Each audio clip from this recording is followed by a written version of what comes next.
Dear students, we are welcoming you in the first session of class 11th.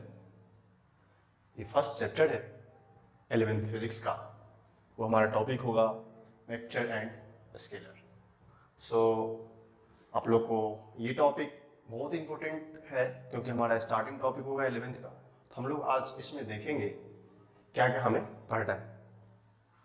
इसमें आपने class 8, 9, 10th में थोड़ा सा आइडिया वेक्टर स्केलर किया होगा, हम लोग उसी को पढ़ेंगे और थोड़ा सा बेटर अंडरस्टैंडिंग के साथ, जैसे कि उसको हमको अच्छे से समझ में आना चाहिए कैसे कैसे चल रहा है। और ये हमारा फर्स्ट चैप्टर है जो कि हमने पहले बेसिक मैथमेटिक्स में देखा था कि हमारा 0 चैप्टर था। ये हमारा कौन सा चैप्टर है? फर्स्ट चैप्टर है। आई होप आप लोग को अच्छे से समझ में आए। तो हम लोग चलिए शुरू करते हैं वेक्टर ये टॉपिक को। देखिए, इस टॉपिक को शुरू करने से पहले हमें कुछ चीज़ जानना होता है। जैसे हम शुरू करते हैं, एक वर्ड होता है फिजिकल क्वांटिटी। आपने नाम सुना होगा, क्या होता है वो? Physical quantity. आपके मन में आइडिया ये आएगा कि what is the meaning of physical quantity. तो फिजिकल क्वांटिटी वो चीज होता है जिसको हम लोग मेजर कर सकते हैं। एग्जांपल देखिए, जैसे मास, हम लोग उसको मेजर कर सकते हैं, लेंथ मेजर कर सकते हैं। हमारा बहुत सारा चीज ऐसा क्वांटिटी होगा जो हम क्या कर उसको मेजर कर सकते हैं, that is called physical quantity. तो उसको हमको समझने के लिए एक सिंपल सा एनालॉजी मिल जाएगा कि जितने भी क्वांटिटी को हम मेजर कर सकते हैं that is called as physical quantity. तो इसको बोलने के लिए फिजिकल क्वांटिटी वो क्वांटिटी होगा जिसको हम लोग क्या कर सकते हैं, मेजर कर सकते हैं। इसका छोटा सा डिस्क्रिप्शन है, उसको देखेंगे। दोज क्वांटिटी, देखिए इसका डेफिनेशन है, those quantity which is measurable is called as physical quantity. इसका सिंपल सा मीनिंग होता है जितने क्वांटिटी को हम मेजर कर सकते हैं वो क्या होता है, हमारा फिजिकल क्वांटिटी होता है। अगर हम लोग एक बेस्ट एग्जांपल्स इसको देखना चाहें तो कौन कौन सा क्वांटिटी फिजिकल होगा, कौन कौन सा क्वांटिटी फिजिकल नहीं होगा। जैसे मान लीजिए हम एक एग्जांपल लेते हैं। इसमें एग्जांपल में सबसे फर्स्ट एग्जांपल होगा मास का। हम लोग मान लेते हैं मास एक मेजरेबल क्वांटिटी है, क्योंकि हम लोग जब भी मास की बात करते हैं तो क्या होता है, हमको हाउ मच वेट, केजी, ग्राम, उसके पर्टिकुलर यूनिट होते हैं जिसको हम मेजर कर सकते हैं। सेकंड होता है लेंथ, थर्ड होता है टाइम। ऐसा बहुत सारा क्वांटिटी है, एक्सेट्रा। ऐसा बहुत सारा क्वांटिटी है जो कि मेजरेबल होता है। तो हम लोग मास को मेजर कर सकते हैं, लेंथ को मेजर कर सकते हैं, टाइम को मेजर कर सकते हैं, दैट इज और सारे क्वांटिटी होंगे। इस तीनों को हमने छोटा सा एग्जांपल लेके देखा, मेजर कर सकते हैं। अब आपके लिए छोटा सा ट्रिक की बात है, कुछ सोचेंगे। हमने बोला कि जो क्वांटिटी मेजरेबल हो उसको फिजिकल क्वांटिटी बोलते हैं। एक मैं आपको एग्जांपल देता हूं, सोचेंगे इस पे। हैप्पीनेस, हैप्पीनेस क्या एक मेजरेबल क्वांटिटी है? कभी सुना है? आज हम 2 kg हैप्पी हैं? नहीं। इसका मतलब happiness it is not physical quantity. उसी तरह उसका सिमिलर एग्जांपल सैडनेस, हम लोग कभी दुखी होते हैं। लव, जो नेचुरल फीलिंग्स होते हैं, क्या ये सब भी तो सर हो सकता है? Emotions, how much emotion you, how much आप किसी के लिए सैडनेस है, लव, सैडनेस एंड हैप्पीनेस, ये सब एक क्वांटिटी है। क्योंकि मैं आपको इसलिए एग्जांपल बता रहा हूं क्योंकि एक बार मेंस में जो पहले ट्रिपल हुआ करता था उस साल इसने क्वेश्चन पूछा था। 4 ऑप्शन दिए थे, बहुत पहले की बात है। उसने पूछा था कि which of the following is physical quantity. उसमें 3 ये थे और चौथा वाला कोई इधर का था। तो हमको पता चलना चाहिए, happiness we can not measure, that is a physical quantity, नहीं हो सकता वो। सैडनेस हम लोग बता नहीं सकते, हम लोग कितना दुख है, बहुत दुखी, बट कितना दुखी वो बता नहीं सकते, इसलिए वो क्या होगा, फिजिकल क्वांटिटी नहीं होगा। Love we can not express how much anyone love anyone, correct. Similarly emotions, कोई लोग होते हैं बहुत इमोशनली अटैच्ड होते हैं, कमजोर होते हैं, दैट्स व्हाई इस सब वर्ड को हम लोग एक्सप्लेन नहीं कर सकते। ये ह्यूमन अफेयर्स है, ह्यूमन बिहेवियर्स है। तो जितने भी टर्म है ये सब क्या होगा, this is not a physical quantity. तो ये जो एग्जांपल हमारा है वो क्या होगा, हमारा फिजिकल क्वांटिटी नहीं होगा। तो हमको अभी एक आइडिया मिल जाएगी, ये फिजिकल क्वांटिटी नहीं है।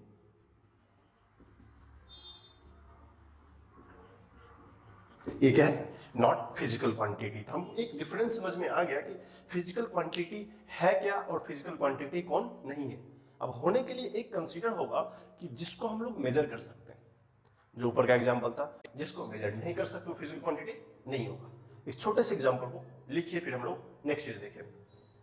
हम लोग देखेंगे क्लासिफिकेशन ऑफ फिजिकल क्वांटिटी, ठीक है, इसको कितने टाइप्स में क्लासिफाई कर सकते हैं। हमने बेसिकली देख लिया फिजिकल क्वांटिटी होता क्या है, कौन नहीं हो सकता है। हमारा नेक्स्ट है कि क्लासिफिकेशन ऑफ फिजिकल क्वांटिटी। अब उसको डिफाइन करने के लिए हमें क्या करना पड़ेगा, इस टर्म को देखना पड़ेगा। और फर्स्ट होता है, इसको किस किस बेसिस पे डिफाइन कर सकते हैं, that is the first on the basis of, on the basis of direction. जो फिजिकल क्वांटिटी होता है हम लोग फर्स्ट किस बेसिस पे डिफाइन करते हैं, on the basis of direction. Physical quantity two types के होते हैं on the basis of direction. कितने टाइप होते हैं, टू टाइप होते हैं। इसमें होता कौन कौन सा टाइप है, एक होता है हमारा scalar, this one is vector. इसका फर्स्ट क्वांटिटी होता है scalar and scalar quantity, and second is vector quantity.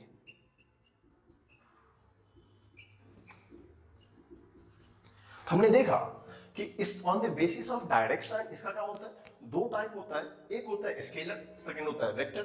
यही दोनों हमें एक्चुअली पढ़ना है, जो टॉपिक हमारा नाम भी है vector and scalar.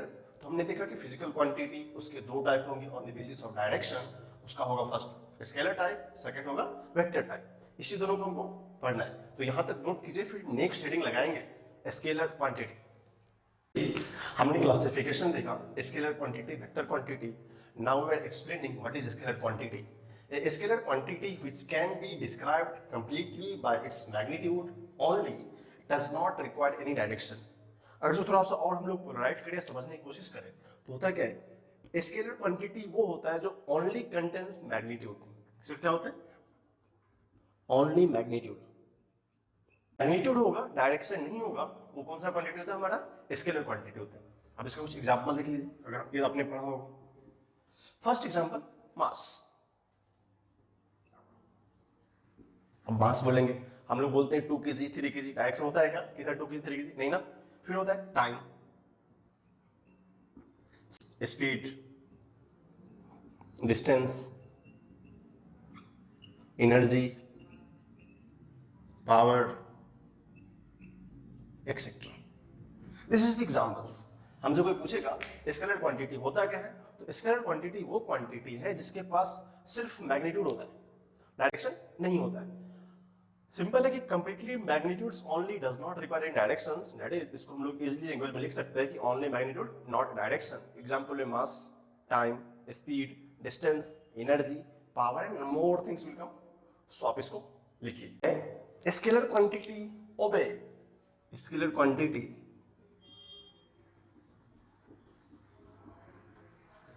Scalar quantity obey ordinary algebra rule, ordinary algebra rule.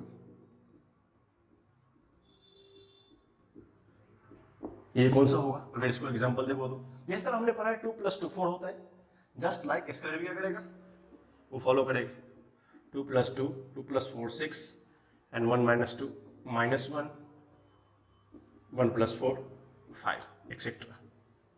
ये सिंपल जो ऑर्डिनरी रूल होंगे अलजेब्रा का, scalar quantity of A ordinary algebra rule, जो भी उस अलजेब्रा में जनरल रूल्स होते हैं, कैसा 2 + 4 6 1 - 2 -1 1 + 4 5 एक्सेट्रा।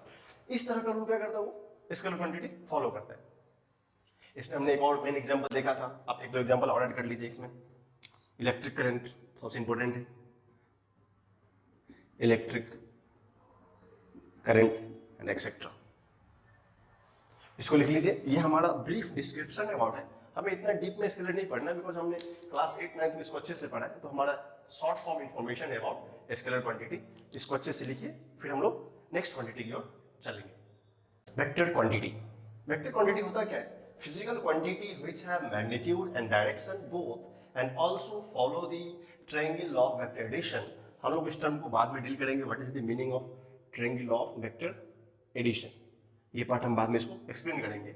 इसको हम लोग आसान भाषा में समझना चाहे, जनरली क्या होता है, दैट इज, इसके पास क्या होगा, magnitude as well as direction, magnitude as well as direction and also follow triangle law of vector addition. इसको हम शॉर्ट में देखना चाहें तो जिस क्वांटिटी के पास मैग्नीट्यूड होगा साथ में डायरेक्शन भी होगा, और थर्ड रूल क्या दिया है, also follow the triangle of vector addition. आप लोगों ने क्लास 9th या 8 में पढ़ते हो सब वेक्टर के बारे में, वहां पर हम लोग सिंपल पढ़ते हैं, और अपने 9 बचपन में डेफिनेशन पढ़ा होगा कि वेक्टर क्या होता है, जिसके पास मैग्नीट्यूड होता है डायरेक्शन भी होता है, उसको हम लोग क्या बोलते हैं, वेक्टर बोलते हैं। बट यहाँ पे हम स्टैंडर्ड थोड़ा सा ऊपर जाएगा और फिर क्या पढ़ना है, it follow the triangle law of vector addition, जिसको हम लोग इसके फर्दर सेशन में डील करेंगे कि इसका मीनिंग क्या होता है। अब जैसे इसको देख के बताना पड़ेगा व्हाट इज द एग्जांपल्स। अब देखिए हमने बताया था कि वो क्या करता है, वो फॉलो करता है ऑर्डिनरी अलजेब्रा रूल, बट ये फॉलो नहीं करता है। इस एग्जांपल में देखेंगे डिस्प्लेसमेंट, एग्जांपल है डिस्प्लेसमेंट, वेलोसिटी, एक्सेलरेशन,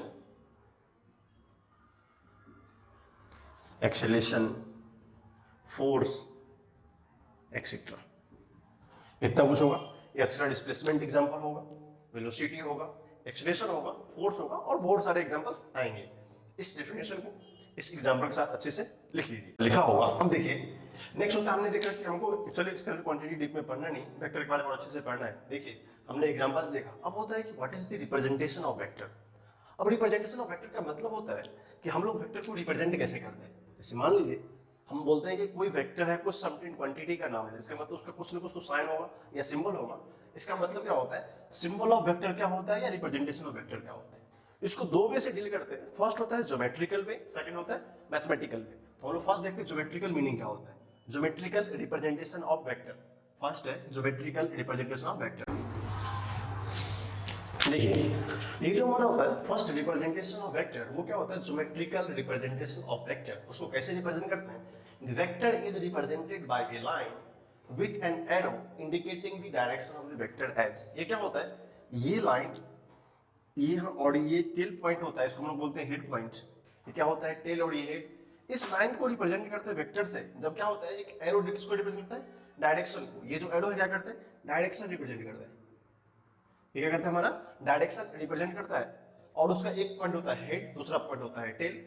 और ये लेंथ जो होता है यहां से यहां तक का लेंथ, वो क्या होता है, directly proportional to magnitude. Because हमने वेक्टर में डिस्कस किया था कि उसके पास मैग्नीट्यूड भी होना चाहिए और डायरेक्शन भी होना चाहिए। तो ये एरो उस डायरेक्शन को रिप्रेजेंट करता है, और ये लेंथ ये क्या करता है, मैग्नीट्यूड को रिप्रेजेंट करता है। ये हमारा दो कंडीशन ज्योमेट्रिकली वेक्टर को एक्सप्लेन करता है, जो हमने इस डेफिनेशन में लिखा था कि ये इसके वेक्टर के जो एरो का लास्ट एंड होता है उसको हम लोग टेल बोलते हैं, जहां से एरो कनेक्ट होता है उसको हम लोग हेड बोलते हैं। बिकॉज हेड और टेल में मीनिंग होता है head always should be outward, मतलब क्या होता है, हमेशा फॉरवर्ड हेड होता है। तो जिधर मान लो वेक्टर के डायरेक्शन इधर है तो क्या होगा, हेड ऑलवेज क्या होगा, अप होगा। अगर टेल किधर होगा, बैक। इसका मतलब टेल होता है बैक पार्ट, हेड होता है अप पार्ट, जहां से ये डायरेक्शन को फुलफिल करता है, डायरेक्शन को वो करता है। इस डायग्राम को अच्छे से लिखिए।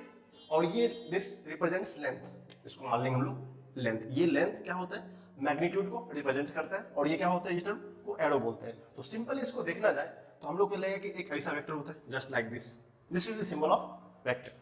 इसको अगर हम ऑर्डिनरी लिखें कोई प्रॉब्लम नहीं साइन के साथ, this is the symbol of geometrical symbol of vector. So इसको आप अच्छे से लिख लीजिए।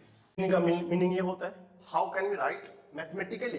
अब इसको हम लोग अगर सिंबल से लिखना चाहें तो इसको हम लोग बोल देते हैं एनी मैग्नीट्यूड ए। मैथमेटिकली कैसे लिखते हैं, सिंबल ऑफ वेक्टर या representation of vector is written as vector,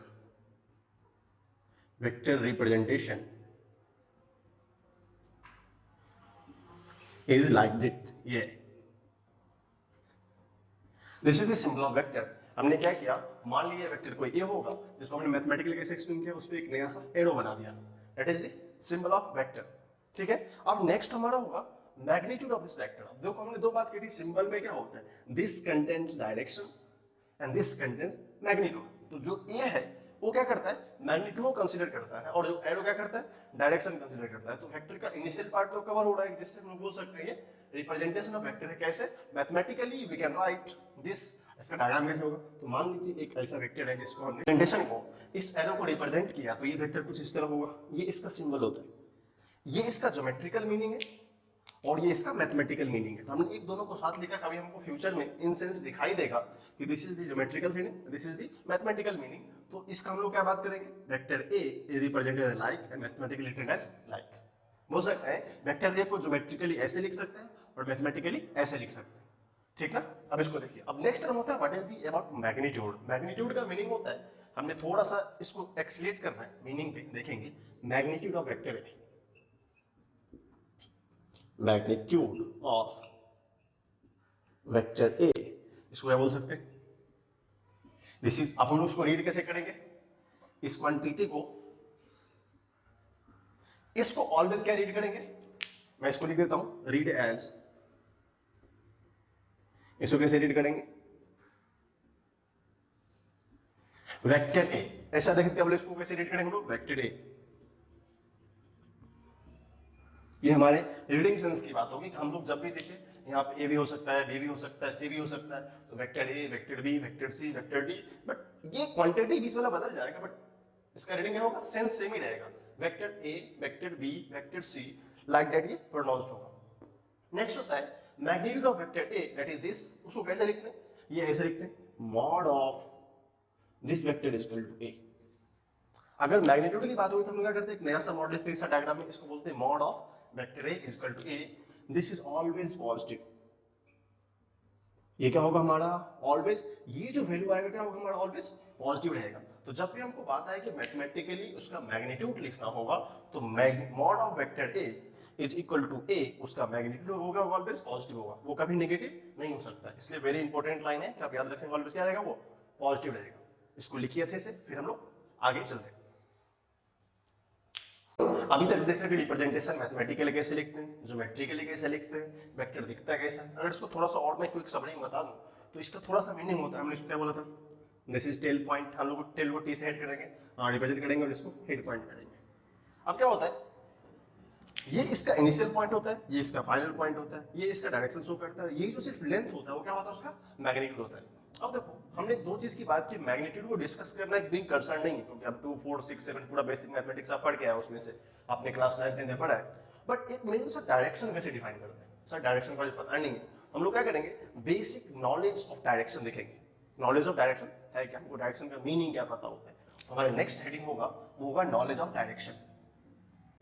direction का नॉलेज कैसे होता है, अब मान लीजिए हम लोग अपने रियल लाइफ में बहुत सारा चीज अप्लाई करते हैं, उसकी डायरेक्शन कैसे डिसाइड करते हैं। मैं आपको एक एग्जांपल देता हूं, मान लीजिए आपको यहां से 10 मीटर ईस्ट जाना हो, आप बोले कि देखो ईस्ट में एक वर्कशॉप है जहां पे तुम्हें पेन मिलता है या कोई अपना रिक्वायरमेंट्स मिलते वहां से लेकर, तुम सबसे पहले पूछते हो क्या आप कि वहां से डायरेक्शन किधर जाना है। अगर आपकी मम्मी ने आपको बोला कि आपको जाना है यहाँ से शॉप जाना है, मान लो से बुलाना है आपको, तो क्या करोगे, पहले पूछोगे मम्मी दुकान किधर है, पूछोगे ना। उसके लिए सबसे पहले आपको डायरेक्शन का सेंस होना चाहिए। अगर आप विदाउट डायरेक्शन जाएंगे तो आप उस पर्टिकुलर शॉप पे नहीं पहुंच सकते। तो हमको जो बेसिक नॉलेज होता है डायरेक्शन का, वो हमको 4 डायरेक्शन होता है, हमें पता है, east, west, south and north. अब आपने सब ज्योग्राफी पढ़ा होगा, उसका थोड़ा सा रिप्रेजेंटेशन देखेंगे, फिर आपको आइडिया लगेगा क्या होता है इसके मीनिंग। अगर सबको पता है तो मैं इसको ऐसे लिख सकता हूं, this represent east, this represent west, this represent north, this is south. मैं सबका फुल फॉर्म लिख देता हूं, E represents east, W represent west, N represent north, S represent south। आपको प्रॉब्लम होने से ईस्ट, वेस्ट, नॉर्थ, साउथ, ये जो इसका रिप्रेजेंटेशंस होते हैं, नॉर्थ, वेस्ट, साउथ, ईस्ट, ये हमारा सिंपल डायरेक्शन होता है। अगर हम लोग 2D में इसको देखना चाहें, जैसे मान लीजिए मैं इधर खड़ा हूं, अगर मैं अपना ईस्ट इधर को माना तो वेस्ट बैक पार्ट होगा, this is north, this is south. इसी तरह हम लोग 2D डायग्राम में इसका रिप्रेजेंटेशन करते हैं, इसको लिख सकते हैं 2D representation of direction. This is 2D representation, क्योंकि हम लोग ईस्ट वेस्ट और 3D ऑब्जेक्ट्स है, इसको क्या करते हैं बोर्ड के प्लेन में हम लोग ऐसा बनाते हैं, ईस्ट एंड वेस्ट। अब इसी डायरेक्शन से हम लोग क्या करेंगे, जो इसका सेंट्रल पॉइंट है उसको हम लोग मान लेते हैं ओरिजिन पॉइंट या पोल, क्योंकि यहीं से हम लोग डिसाइड करते हैं, हर एक चीज का एक मेजरमेंट का डायरेक्शंस होता है, जहां से हम लोग क्या करते हैं, डिसाइड करते हैं कि वो किधर जाना है। अगर ये नहीं कि हम लोग को फिक्स पॉइंट रहेगा, हम जिस पॉइंट पे खड़े हैं उस पॉइंट से भी डिसाइड करते हैं ये हमारा ओरिजिन पॉइंट है, यहाँ से हमें ईस्ट जाना है कि वेस्ट जाना है कि नॉर्थ जाना है कि साउथ जाना है, ये हम डिसाइड कर सकते हैं। तो हमने क्या किया, ये हमारा ओरिजिन पॉइंट है जो डिफाइन करता है कि ये क्या होगा, हमारा डायरेक्शन के साथ। मैं आपको छोटा सा आइडिया बताता हूँ, आप सबने न्यूज चैनल का नाम सुना है, news, what is the meaning of news? अब देखेंगे न्यूज का फॉर्मूला क्या होता है, NEWS, ये न्यूज होता है। अब देखो N means north, E means east, W means west, S means south, सबका मीनिंग होता है। इस न्यूज का अगर अल्टीमेट मीनिंग देखा जाए तो इंफॉर्मेशन फ्रॉम ऑल साइड, बोलते हैं ना, हमने टीवी सुना होगा, हम आपको दुनिया की चारों तरफ की खबरें सुनाएंगे, बोलते हैं ना। कोई न्यूज चैनल आता है शुरू को बोलता है कि दुनिया की सारी खबरें, इसका मतलब दुनिया उस सेंटर के रिस्पेक्ट में ऑल साइड पे एग्जिस्टेड है। जैसे नॉर्थ हो गया, ईस्ट हो गया। मान लो हम इंडिया में, हमें किसी ने यूएस का न्यूज सुनाया, रसिया का न्यूज सुनाया, बंगाल का न्यूज सुनाया, या फिर चाइना का न्यूज सुनाया। हम बॉम्बे में है तो हमको बॉम्बे सेंटर पॉइंट लगता है, या पुणे में हूं, जहां भी हूं। तो क्या होता है, इसका मीनिंग होता है इंफॉर्मेशन फ्रॉम ऑल साइड। अगर इसका सच मीनिंग क्या होता है, इंफॉर्मेशन फ्रॉम ऑल साइड। इसलिए तो हम लोग क्या बोलते हैं, इसको न्यूज बोलते हैं। और मान लो न्यूज पे क्या करें, वो एक ही जगह न्यूज है तो न्यूज थोड़ी है, वो क्या होगा, व्यू हो जाएगा, न्यूज नहीं रहेगा। तो क्या होगा, ये न्यूज है, न्यूज का फॉर्मेट है इंफॉर्मेशन ऑल साइड। क्या नॉर्थ, ईस्ट, साउथ, वेस्ट सबको मिक्स करने पे एक न्यूज बना। आपको मैं एक और छोटा सा ट्रिकी एग्जांपल है, देखेंगे उसको। जिस तरह हमने न्यूज के बारे में देखा था, न्यूज होता है इस तरह, NEWS, ठीक ना। इसको हम बोलते हैं इंफॉर्मेशन फ्रॉम ऑल साइड, और you can say that all around information, बोल सकते हैं ऑल अराउंड इंफॉर्मेशन। जो मुझे करे, हमारे आसपास की सारी इंफॉर्मेशन को दो। आसपास में क्या होता है, ये साइड भी आता है, ये साइड भी आता है, ये साइड भी आता है, बैक साइड भी आता है, मतलब साइड साइड पे आता है। आपने एक लोगो देखा होगा, एक जी न्यूज है, आपने नाम सुना होगा, उसका लोगो देखा किस तरह बनाया उसने, ऐसे नहीं बनाया। क्या बनाया, वो थोड़ा सा कर लिया इस तरह का, इसको कर्ल कर दिया, और यहाँ पे इसने GEE लिखा है, जी न्यूज। आप अगर GTV देखते होंगे, अभी जी का चैनल देखा उसने ये जी कहाँ से उठाया पता है आपको? उसने ये एक्स एक्सिस को, मान लो ये हमारा क्या है, नॉर्थ है, सॉरी ईस्ट है, ये वेस्ट है, ये नॉर्थ है, ये साउथ। इसको आप थोड़ा सा टिल्ट करो तो देखो क्या हो रहा है, बन रहा है। इसने क्या किया, इस पार्ट को यहां से मैच करके, यहां से एक बीच के वन पार्ट को कट करके इसने ये बना दिया। अब देखो इसका मीनिंग ये ना, जेड का जेड मीनिंग हो गया, और ये इसका डायरेक्शन को रिप्रेजेंट करता है। इस डायरेक्शन को, नॉर्थ, ईस्ट, साउथ, वेस्ट को इसने थोड़ा सा कर्ल किया, ऐसा शिफ्ट किया। ये क्या होगा, एक बार हट जाएगा, फिर ये दैट इज रिप्रेजेंटेड एज, ये क्या होगा हमारा, अगर ये ईस्ट होगा ये होगा वेस्ट, अगर ये नॉर्थ होगा तो क्या होगा, साउथ होगा। That is the significance. तो हम लोग कैसे प्रैक्टिकली लाइफ में बहुत सारा एग्जांपल हमें मिलता है कि जहां पर वो थोड़ा सा समझ सके अच्छे से कि मीनिंग क्या होता है। तो इस डायरेक्शन से हमने देखा कि हमको दो तीन चीज पता चला कि ये पर्सन, डायरेक्शन का मीनिंग क्या होता है, और थोड़ा सा एक न्यूज पर हमने देखा, एक एग्जांपल देखा, तो हमको बेसिक आइडिया मिल गया होगा कि हम लोग बोलते हैं कि this is north, this is south, this is east, this is west. तो हमको जब क्वेश्चंस में आएंगे फिजिक्स में कि कुछ रिलेटेड क्वेश्चन होंगे नॉर्थ, ईस्ट, साउथ, वेस्ट के, तो हम जहां पर हम लोग क्या कर पाएंगे, एक्चुअली सही से इसका एप्लीकेशन कर पाएंगे। इसलिए मैंने सारा चीज को डिटेल्स में थोड़ा थोड़ा करके बताया है कि आपको आइडिया लग जाए कि what is the essential meaning of this diagram. इस डायग्राम को इस एग्जांपल के साथ अच्छे से लिखिए, फिर हम लोग उसको थोड़ा सा और एक्सप्लेन करते हैं, एक लेवल और ऊपर जाने की कोशिश करते हैं। इसको हम लोग और कैसे कनेक्ट कर सकते हैं डिफरेंट हमारे फिजिक्स के एस्पेक्ट से, इसको पहले आप लोग लिख लीजिए। और एस्पेक्ट से देखेंगे, हमने बेसिक कोऑर्डिनेट ज्योमेट्री में एक्स एक्सिस और वाई एक्सिस के बारे में पढ़ा था। अगर मैं क्या करूं, एक्स वाई प्लेन या एक्स वाई कोऑर्डिनेट को रिप्रेजेंट करूं, तो आप देखेंगे कि इसमें और एक्स वाई प्लेन में बहुत ही सिमिलरिटी है, कुछ तो डिफरेंस है ही नहीं। तो देखेंगे हमने क्या किया, इस डायरेक्शन को समझने के लिए एक X Y plane coordinate geometry किया, X Y plane coordinate geometry. अब देखो हम लोग क्या करते थे, जस्ट लाइक दिस, हमने क्लास 9 में पढ़ा था। अगर ये पॉजिटिव एक्स एक्सिस का था और ये होगा क्या हमारा x dash negative x axis, ये मान लेते हैं हम लोग वाई पॉजिटिव वाई एक्सिस, ये क्या होता था हमारा Y dash negative Y axis. क्या आप देखोगे सर, इस एग्जांपल में कोई डिफरेंस नहीं है। इसको हम लोग क्या मानते थे, ऑरिजिन मानते थे। देखो अगर किसी को कंफ्यूजन नहीं हो तो हम लोग क्या लिख सकते, दिस इज रिप्रेजेंटेड जो है ईस्ट, इसको हमने इसको स्लाइस लिखा, इसका मतलब और होता है, या तो ये नहीं तो ये कंसीडर कर सकते हैं। इसको क्या लिख सकते हैं हम लोग, वेस्ट, ये क्या होगा हमारा साउथ। अगर इस डायग्राम में देखो तो हमें तो कुछ डिफरेंस दिख ही नहीं रहा है। ये एक्स एक्सिस भी है और वाई एक्सिस भी है, एक्स एक्सिस वाई एक्सिस का डायग्राम है। अगर इसको हम कंपेयर करें सिंपल जो हमारा जो डायरेक्शन जो होता है four sided north east south west जो डायरेक्शन रिप्रेजेंट करता है उसको हम लोग यहाँ पे क्रिएट कर सकते हैं। अब एक मीनिंग होता है, आपने कभी कभी सुना होगा दो डायरेक्शन के बीच में, जैसे मान लो नॉर्थ और ईस्ट के बीच में क्या होता है, उसको नॉर्थ ईस्ट बोलते हैं। ईस्ट और साउथ के बीच क्या बोलते हैं हम लोग, साउथ ईस्ट बोलते हैं। फिर वेस्ट और साउथ क्या बोलते हैं, साउथ वेस्ट बोलते हैं। आपने जस्ट साउथ वेस्ट बॉम्बे ऐसा कुछ सुना होगा, जस्ट वो नेमिंग पे है। अब देखिए अब इसमें रिप्रेजेंटेशन होता है कैसे, हमने थोड़ा बहुत स्लो भी पढ़ा है तो इसका हम लोग यहाँ से कलाकारी करके बताएंगे आपको। देखिए क्या क्या आता है इसमें।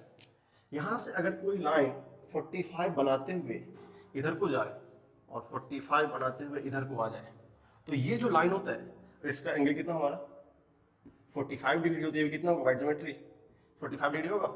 इसको हम लोग बोलते हैं नॉर्थ ईस्ट, NE। इसको हम लोग क्या बोलते हैं, नॉर्थ ईस्ट। अब इसका हम लोग और सारा डिस्क्रिप्शन आगे जाके पढ़ेंगे, बट एक शॉर्ट मीनिंग में देखा जाए इसका मतलब क्या होता है, ईस्ट से उतना ही दूरी पे है ये पॉइंट। अगर इसकी हम पॉइंट P मान लो और जितना दूरी पे वो नॉर्थ से, जैसे मानते हैं हम एक डिस्टेंस बॉम्बे में एक सिटी है जिसको हम लोग बोलते हैं नॉर्थ ईस्ट पार्ट, ठीक ना। इसका मतलब वो एक्स सिटी से उतना ही एंगल पे प्रोजेक्टेड है जितना वाई से। इसका मतलब सबको ज्योमेट्री पता है, अगर ये 45 होता तो ये भी कितना होगा 45 होगा। इसका मतलब इस दोनों का कर्ण का पोजीशन एक ही है, इस पॉइंट का representation along east and north are same, इसलिए हमने इसको क्या बोला नॉर्थ ईस्ट। सिमिलरली एग्जांपल आता है इधर से, ये मान लो हमारा क्या एक पी डैश पॉइंट है। पी डैश पॉइंट क्या है, साउथ के वेस्ट में अवेलेबल है, ठीक ना। इसको हम लोग क्या बोलते हैं साउथ वेस्ट। ये रिप्रेजेंटेशन देखना बहुत जरूरी है, आपको पता चले क्या होता है। दिस इज साउथ वेस्ट, याद रहेगा। अब क्या करना है, सिमिलरली रिप्रेजेंटेशन इस एक्सिस में होगा। अगेन क्या करना है हमको, एक 45 पे डायग्राम ड्रॉ करना है। हमने क्या किया, एक 45 पे डायग्राम ड्रॉ किया, इसका मतलब ये एंगल भी 45 है, तो ये भी कितना होगा हमारा बाय ज्योमेट्री 45 होगा। अब देखो अगर यहाँ मान लेते हैं ये पॉइंट Q है, ये Q डैश इसको मान लो और ये पॉइंट मान लो Q, हमसे पूछेगा कि इसका डायरेक्शन क्या है। सिमिलरली फिर से वेस्ट से वो उतना ही एंगल में प्रोजेक्ट जहां से वो नॉर्थ से, तो क्या बोलते north west, that is called as north west. ये जस्ट साइन आपको ज्योमेट्री में सब बहुत सॉरी ज्योग्राफी में आपने पढ़ा होगा बहुत सारा इसके बारे में, इसलिए हम ज्यादा डिस्कस नहीं करें। इसका मीनिंग सिर्फ देखें क्या होता है। इसी पॉइंट क्या होगा साउथ ईस्ट, क्या लिखो सुन साउथ ईस्ट। जैसे दिल्ली में एक जगह है साउथ ईस्ट कैलाश, ठीक ना, तो वो जगह है साउथ ईस्ट कैलाश दिल्ली में। तो हम लोग उस डायरेक्शन को दिल्ली स्टेशन से या किसी और स्टेशन से काउंटर कर सकते हैं। आपने नॉर्थ ईस्ट देखा होगा, नॉर्थ ईस्ट इंडिया का पार्ट है, साउथ वेस्ट बॉम्बे में होता है। थोड़ा थोड़ा ये सब फेमिलियर वर्ड लग रहा होगा कि सर हमने नॉर्थ ईस्ट भी सुना है, साउथ ईस्ट भी सुना है, नॉर्थ वेस्ट भी सुना है और ये साउथ वेस्ट भी सुना है, ठीक ना। ये सारा एग्जाम्पल्स हमको दिख जाते हैं। तो हमने यहाँ से दो चीज देखा कि हमने जिस तरह ज्योमेट्री को उस पर्टिकुलर डायरेक्शन के साथ, या तो वो नॉर्थ हो या ईस्ट हो या साउथ हो या वेस्ट हो, इस तरह से कोऑर्डिनेट करके एक दो तीन डिफरेंट डायरेक्शन को एग्जाम्प्ट किया है। अब हम लोग ये हमको बेसिक आइडिया मिल गया कि कैसे कैसे ये एग्जाम्प्ट हो सकता है, फिर प्रोपेल कर सकते हैं या बना सकते हैं हम लोग क्वेश्चन के फॉर्म में इन फिजिक्स। तो ये हमारा इनिशियल डायरेक्शन है, इसको अच्छे से लिखिए, फिर हम लोग इसको आगे और एक स्टेप फर्दर चलेंगे, इसको अच्छे समझने के लिए। हमने इसको देखा, ये हमारा रिप्रेजेंटेशन है। अब हम क्या करते हैं, कुछ एग्जांपल्स लेते हैं और इसको समझने की कोशिश करते हैं कि साइन का मतलब क्या होता है, हमारे लिए क्या रिक्वायरमेंट है, ठीक ना। जैसे मान लीजिए फर्स्ट में एक एग्जांपल लेता हूं, जो हमारा फर्स्ट एग्जांपल है। अगर हमको बोलता है कि ए boy travels along towards east, ये हम लिखते हैं ए बॉय। डायरेक्शन कैसे बताएंगे, तो हमको अभी तुरंत पता है, हमने क्या बोला था, एक लड़का है जो क्या करता है ईस्ट की ओर जा रहा है, तो सिंपल से बनाएंगे this is east, this is west, this is north, this is south. अगर कोई लड़का किधर जा रहा है ईस्ट की ओर जा रहा है, तो हम लोग क्या बोलते हैं, मान लेते हैं कोई लड़का होगा, ये किधर चल रहा है ईस्ट की ओर जा रहा है, क्या इसके डायरेक्शन के साथ अपने जो डायरेक्शन स्ट्रेट को मैच करवा दिया। अगर मान लो इस रोड पे कोई ट्रेवल कर रहा है टुवर्ड्स ईस्ट, तो क्वेश्चन था कि how we represents geometrically a boy travels towards east. अगर बंदा को ईस्ट को जाएगा तो क्या दिखेगा अपने को, ईस्ट में जाता हुआ दिखेगा। ये हमारा छोटा सा एनालिसिस है कि हमको कैसे पता चलता है कि कैसे हम डायरेक्शन रिप्रेजेंट करते हैं, क्योंकि हमको यहाँ वर्ड भी लिखा होता है कि एक लड़का क्या कर रहा है ईस्ट की ओर मूवमेंट कर रहा है या जा रहा है, तो हम लोग उसको ज्योमेट्रिकली कैसे एक्सप्लेन कर सकते हैं in the reference of this. वैसे मुझे ये बनाने की रिक्वायरमेंट नहीं है, बट मैं इनिशियली बता रहा हूँ कि हमको फर्दर क्या होगा कैसे समझ आएगा। मान लीजिए ये हमारा फर्स्ट था, इसका सेकंड एग्जांपल है a man running towards north, a man running towards north. अब इसको मैं थोड़ा सा आसानी तरीके से बनाता हूँ। एक इंसान है कि अगर नॉर्थ की ओर जा रहा है तो मान लो ये कोई पर्सन है, नॉर्थ किधर है, अगर हमको इतना तो आइडिया किधर जाएगा, ये किसी वेलोसिटी से जा रहा होगा, दौड़ रहा है तो यू होगा, तो हमको दिख रहा है ना कि ये इस डायरेक्शन में जा रहा है। लेकिन हमारा जंक्शन कैसे होता है, simple draw, this is east, this is west, this is north, this is south. तो हमको इसके रेफरेंस में क्या करना है कि हमको डायरेक्शन चेक करना है कि कौन किधर जा रहा है, कौन किधर नहीं जा रहा है, ठीक ना। अगर हमको एक क्वेश्चन में दिया रहेगा कि ये ट्रेवल कर रहा है, अभी हमने छोटा छोटा एग्जांपल दिया, छोटा छोटा सा, कि एक लड़का ईस्ट की जा रहा है, एक मैन टुवर्ड्स नॉर्थ रन कर रहा है, इसमें थोड़ा सा और कॉम्प्लिकेशन होगा। इस दोनों एग्जांपल लिखिए, फिर हम लोग 2-3 एग्जांपल और देखते हैं इसको आसानी से समझने के लिए। एक काऊ है जो क्या कर रहा है, एक बैंक पे ट्रेवल कर रहा है, सॉरी रन कर रहा है, कहां से, ईस्ट से वेस्ट से। हमको थोड़ा सा ज्योमेट्रिकली कलाकारी करके दिखाते हैं। देखिए मान लेते हैं हम लोग ये क्या एक रिवर होगा, मान लिया ना। अब देखो हमने अगर स्टैंडर्ड एजम्पशन क्या होता है, this is east, this is west, this is north, this is south. और हमसे कोई पूछेगा अगर ये रिवर का बैंक है, ये वाला पार्ट ये इसका बैंक होगा, तो को गांव काय किधर से आएगी, ईस्ट टू वेस्ट का मतलब क्या होगा, ये इधर से दौड़ रही होगी। तो मान लो अगर ये काऊ है था, ये काऊ वहां से आ रही होगी, तो क्या होगा, वो ईस्ट से वेस्ट ट्रेवल करेगी। तो हम लोग को इस एग्जांपल को कन्वर्ट कैसे कर सकते हैं, ईस्ट से वेस्ट जा रही है या फिर नॉर्थ जा रही है, साउथ जा रही है, और इसके सिमिलरली पूछे नॉर्थ से साउथ तो क्या होगा, इस डायरेक्शन से वो नीचे जाएगी। तो हम लोग को 2-3 एग्जांपल से पता चल गया कि हम लोग कैसे कैसे डायरेक्शन रिप्रेजेंट करते हैं। एक हम लोग कॉम्प्लेक्स वाला लेते हैं जो कि हमको पता चले कैसे हो रहा है। Running towards north east of its home, question है, Rohan running towards north east of its home, north east of its home. अब देखो यहाँ हमको पता चलेगा रोहन क्या कर रहा है, दौड़ रहा है किधर, नॉर्थ ईस्ट में, किसके, अपने होम के। हमने क्या बोला था, ओरिजिन कोई फिक्स पॉइंट नहीं होता है, अपने को क्या करना है, जिस पॉइंट से रोहन का होम है उसी को ओरिजिन मान लेना है। तो मान लो ये रोहन का होम है, this is the home of Rohan. अब क्या बताया था हमने, उस पॉइंट के सेंटर में हम लोग क्या करते हैं, सिंपल से ड्रॉ कर लो, what is this, this is east, this is north, this is south and this is waste.